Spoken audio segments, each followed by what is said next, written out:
Okay. So at what point did the rapping start? Rapping for me, man, rapping, man, it has always been something for me, man, since I was young, man, playing instruments. I played trombone, I played trumpet, all of those things. And so, hearing hip hop back then in the early days, and I was like, my first inclinations with music would be me, playing, Vanilla Ice with a trombone and with a Hmm. trumpet. So Okay. just imagine, I didn't even know, I just hear it and was able to sonically be able to duplicate it with a trumpet.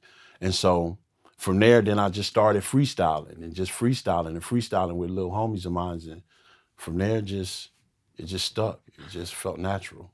Well, your first mixtape in 1999, Right, it was actually called Notorious Black. right, right.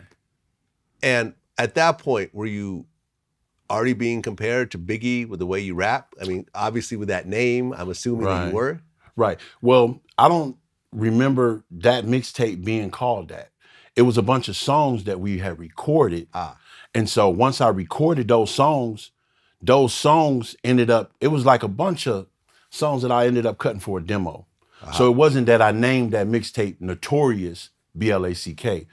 You know, no, that wasn't the case. And I think more than anything, when we ended up cutting those records, we was just really trying to cut records for the album. And a lot of records over periods of time got leaked and put together, and a lot of different dudes took songs that was from those early days of me cutting records, and they made mixtapes. It was mixtapes all over New York. It was mixtapes out here. And I didn't even know that the records had been released. Hmm.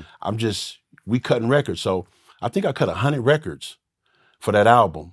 And so when I started hearing the records, I'm like, damn, where did these records come from? Even to this day, I be still hearing music like, Hmm. damn, where the fuck did this come from? And I'll think back to it because I know I cut it, but I don't know what happened to those records, and those records didn't make the album eventually. And so you just hear them like, and I still see records like, damn, I ain't heard this record in a while. So yeah. Okay. Then by 2004, Hmm. that's when you came out with your first single. Right. So leading up to that, Hmm. at what point did you get signed?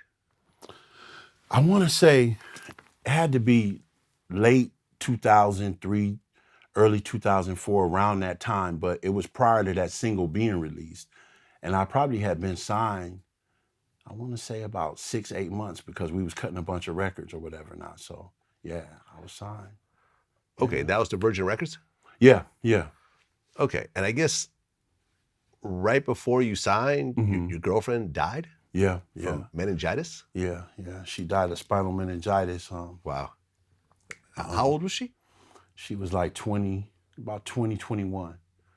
Wow, a 21-year-old dying from Yeah. meningitis. That I've never even heard of that before. Right. Right. Right. How bad was that when you found out? Yeah, but it was so crazy because um at that time, in this life, man, Vlad, you find, people that you really lock in with, that you really, really bond with. And so when I locked in with her and we just bonded, it was just like, you know, they say maybe in this life you meet one or two of your real soulmates. And that was just like, she was like, boom, locked in with me. And so we lived on 10th Ave in the 60s for a long time. And there on 10th Ave, I used to hustle and all of that. And so it was, she just opened me up and let me see things from so many different viewpoints. And after that, we ended up moving and we moved to Gardena and we stayed on Berendo.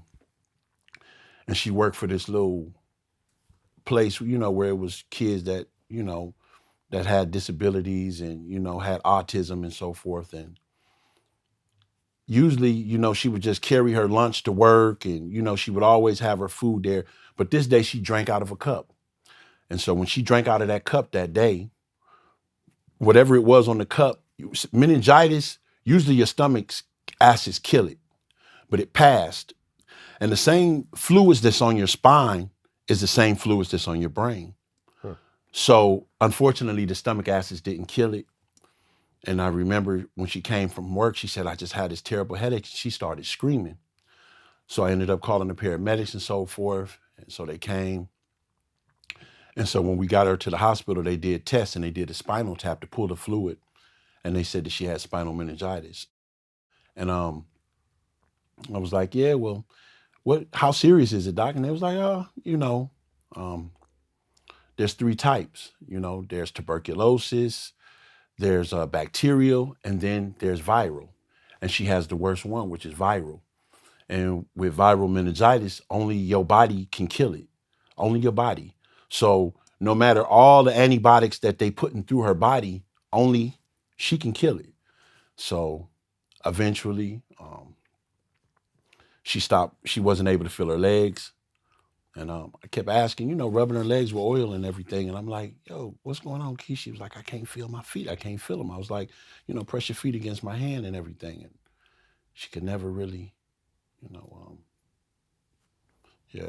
But they told me that they finally told me that she was paralyzed. And so, I stayed there in the hospital with her, a few months.